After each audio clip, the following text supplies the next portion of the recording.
Hello, faithful viewers, and welcome to Mr.Who Reviews. And it's my second anniversary! Yeah! Yeah! I can't believe it's been 2 years that I've been doing this.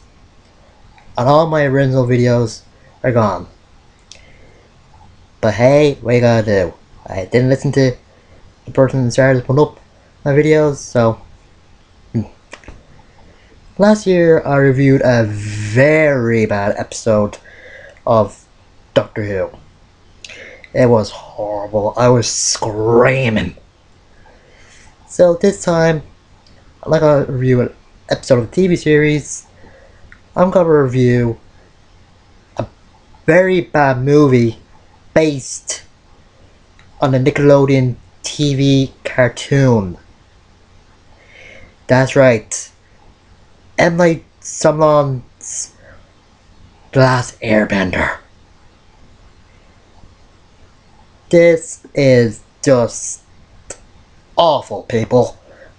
Just awful. And the bad thing is that he put in book 1 in this. Like he thought he was gonna get a sequel. But at the end, there's a sequel begging coming out the wazoo. Don't think he learned after Devil that he shouldn't put a number in front in a movie until you get confirmation that there's gonna be another one of those. Ugh. Lordy, lordy, lord. Anyway, if you haven't seen the movie, there will be spoilers. I don't care if I'm spoiling the movie for people this time, because people should know how bad it is. Okay, like the show. Oh yeah, I am gonna compare the show to the movie, or whatever, or vice versa, whatever it is. Cause that's what I think what you have to do when they make an adaptation or something.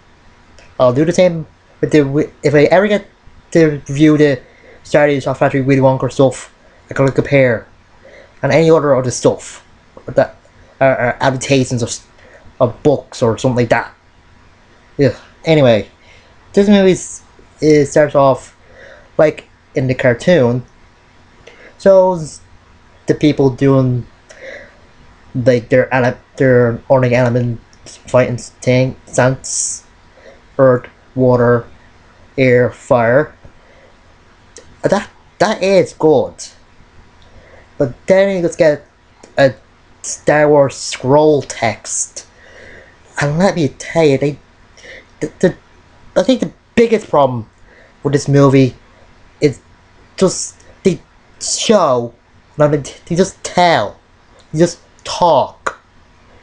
The biggest thing about any entertainment show, movie, or anything like that is that you show what's happening and not tell it.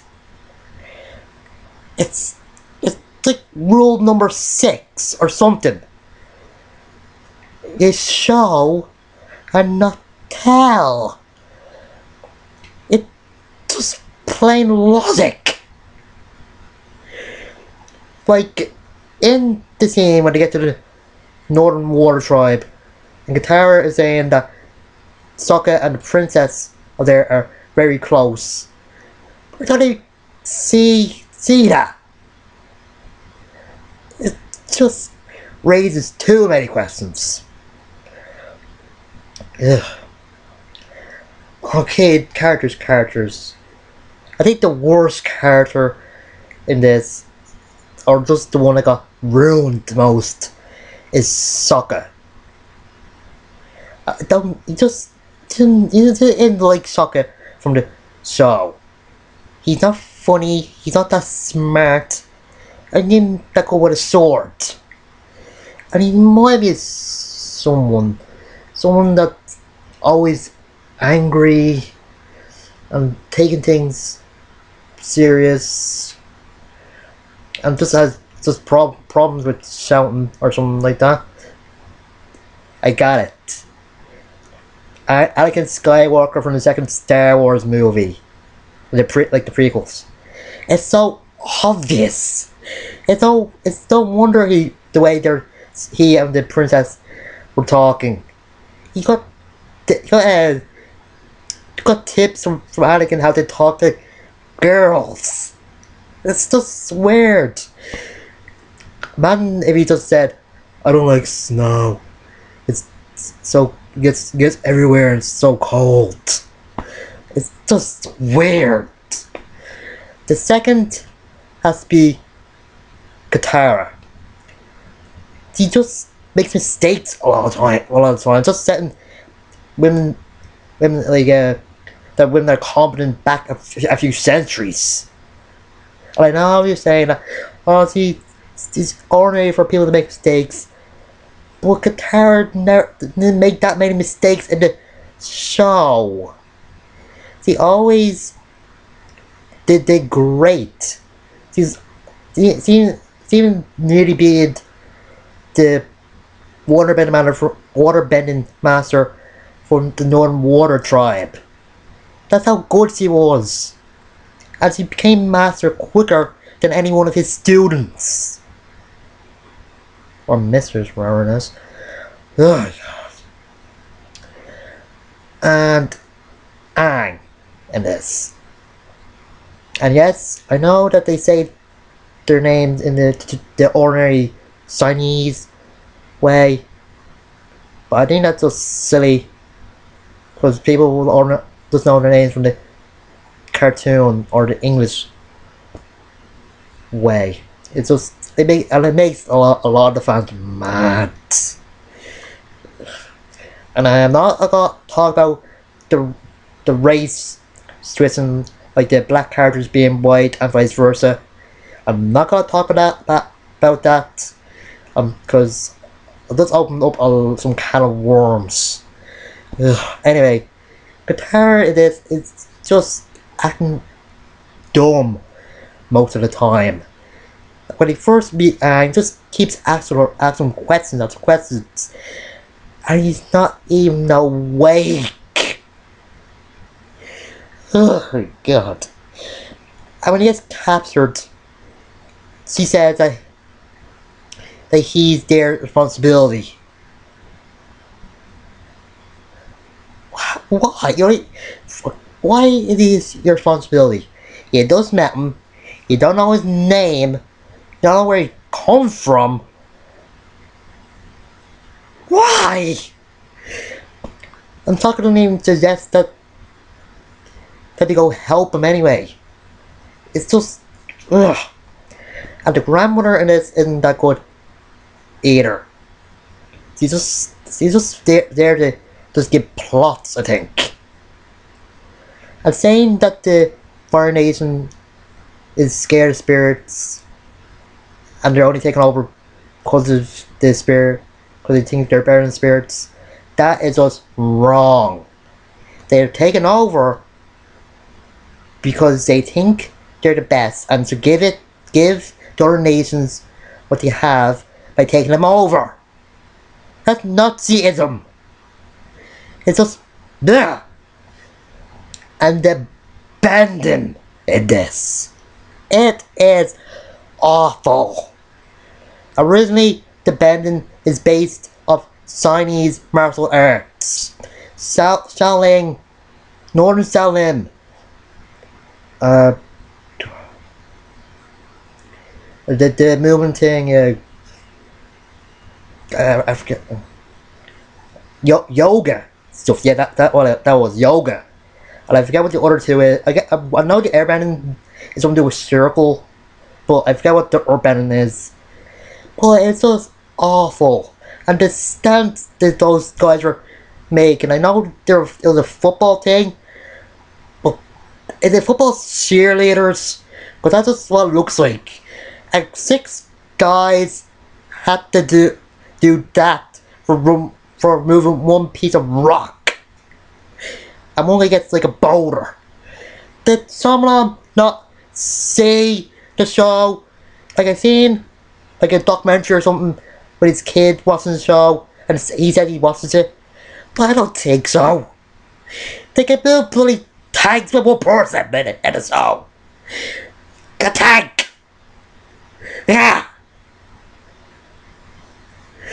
And now for Zuko and Iroh. First of all, I'll say the actors playing them do a decent job, but not enough to save the movie. And oh yeah, I've got one character, but I'll get to him in a minute. They do a decent job because they really showed the relationship between Iroh and Zuko. But I don't think it's that good.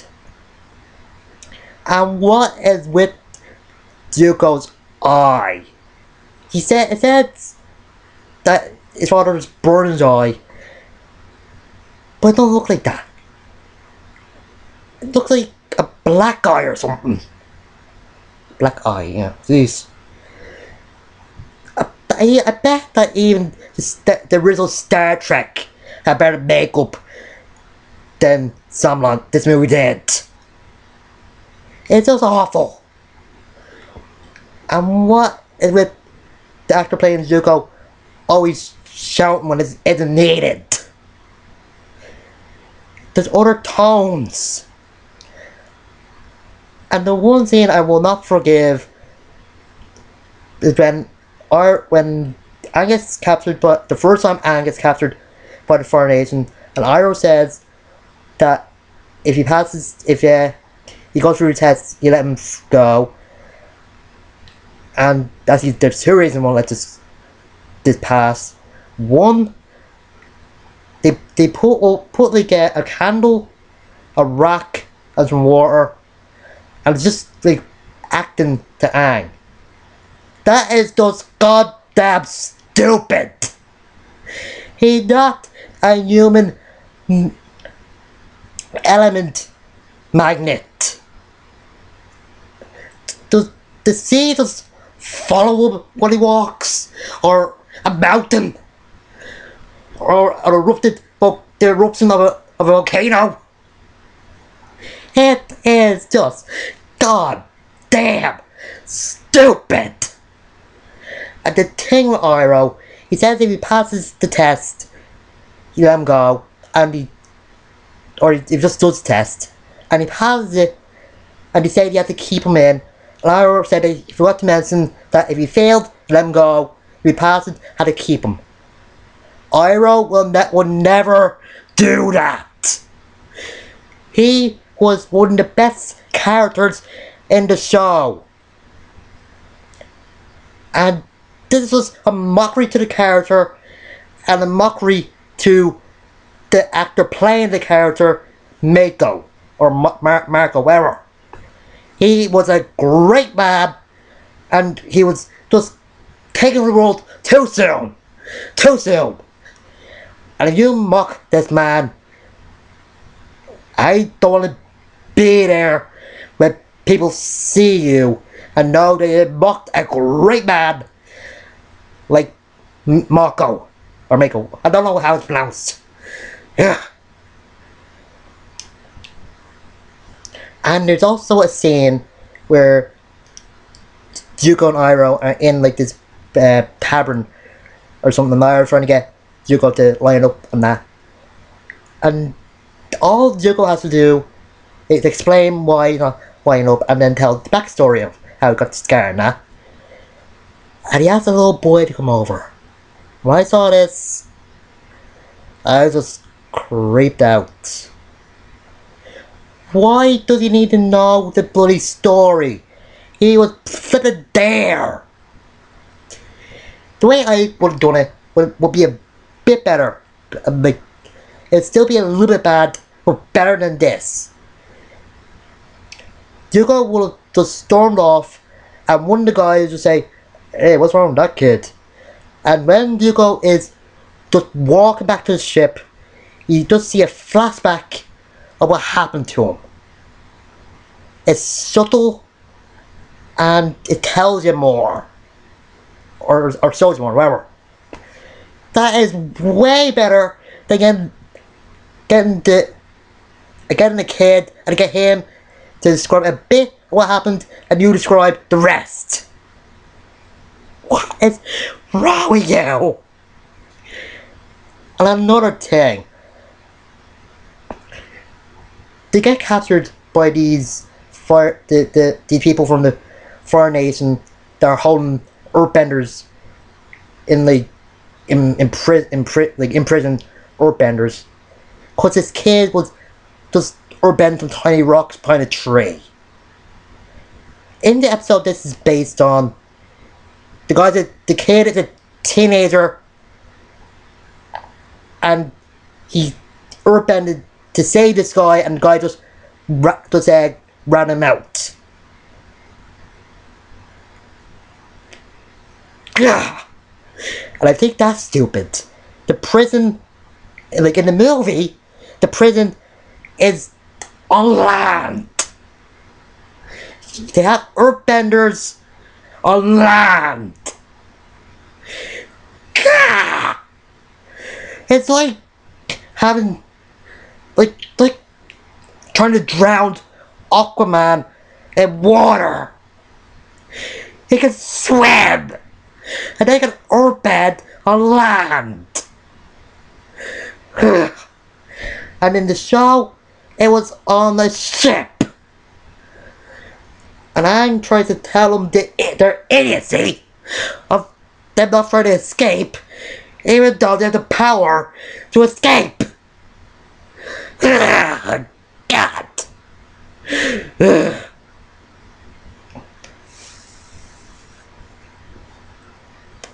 And I think that one of the worst characters is Ozymandias as General Shao, or Dao, wherever it is. He's not that good.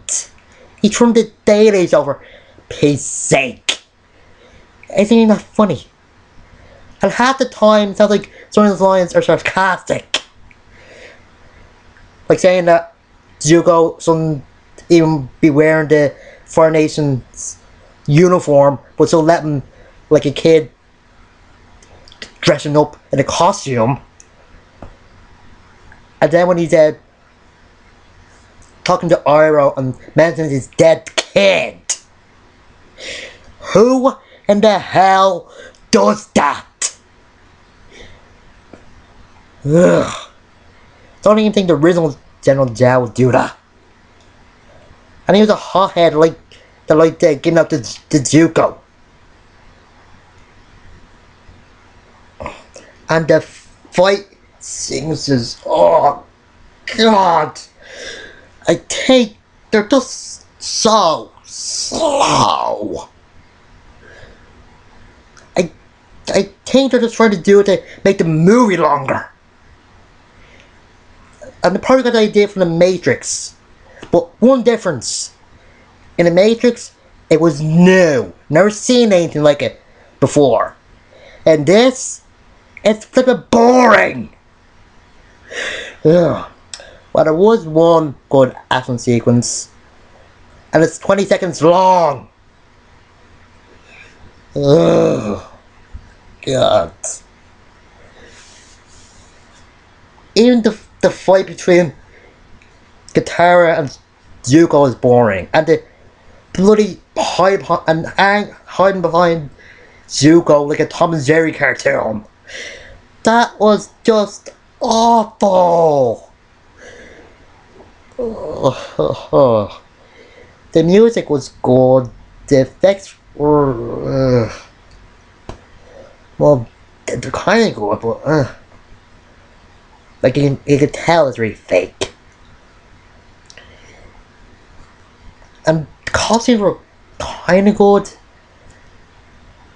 but why are the snow stuff, the things, the people from the water tribes not blue? It makes no sense. It's like color coding. Blue for the water tribes, green and yellow for the Earth Nations, red and black for the Fire Nations, and orange and yellow for the Air Nomads. What's so hard about that? Oh yeah, and the same where Ang finds out that his entire is it entire like all the people he knew are dead. The kid in this is just bad. I don't know. Like I don't know if it's the kid or the lines that he's given, but it's just awful. He's saying he's just screaming. Like I guess I know why he's screaming, but it's just tacked on. I'm saying that Tower's lying, even though you can plainly see that there's skulls everywhere. At the times he goes into the spirit world, what is that spirit dragon? Is it just a normal spirit, or the Avatar Sozen? No, not Sozen. Avatar Roku in spirit form? What? And when he gets to the Northern Air Temple, and this guy from the Earth Nation shows him the statues of previous avatars, and it turns out that he just stole them so that Fire Nation can take him and give him the money. So like, oh, where's the money? Sorry, Avatar, where's the money? Like, see ya. It's just, oh god. Ugh. I've seen every episode of the cartoon. I've seen nearly episodes of Legend of Korra. I am a fan of this, so don't think that I hate the show but because I hate the flipping movie. To me, this is just another dimension compared to the show, where everything is just so goddamn awful. And another bad thing about this movie is the flipping Fire Lord.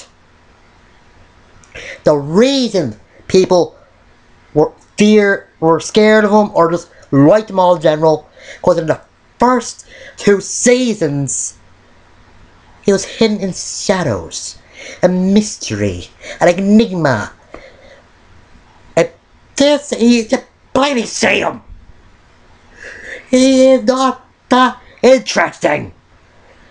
He could be anybody. He could be a man in drag. Ugh. God. This reminds me a little of an episode from the show called The Emerald Island Players. It's sort of like a parody of the Team Avatar's adventures with the Emerald Players doing a play about their adventures. One difference from this and from that and the movie: the Emerald Players were funny. They were annoying, but it was still funny. This hurts like a brick to the head. Ugh. I can just see that someone just grabbed this movie, dragged it across mud, beat it to a pub with coins in his hands, then just started hitting with a crowbar, a wiffle ball bat, a croquet mallet, a golf club, a baseball bat, a tennis racket, and a lot of other sports stuff where you can hit things. And then just threw it onto the curb. To quote Emerald Iron Players, this thing is awful. It's just... No, I'm sorry again. This thing was terrible. Awful. Their effects were decent. I give this a 2 out of 10. 10. I know I haven't really did a proper review, but it is more of a rant. But I need to do this. It's just goddamn awful. This could do one of two things. Get people off the show, or get people interested to the show to see if it is as bad as this. Let me tell you, as a fan of the show is way better. Isn't as stupid, isn't as long, has great acting, and it really lets you think about stuff and lets you feel things that you probably didn't even think was there. It was a great show. Ugh. I hope next year I review something that doesn't make me so angry. Ugh. I want to review something good next year. Something pleasant. Something that can make me, I don't know, happy. And that's too much to ask. Is it?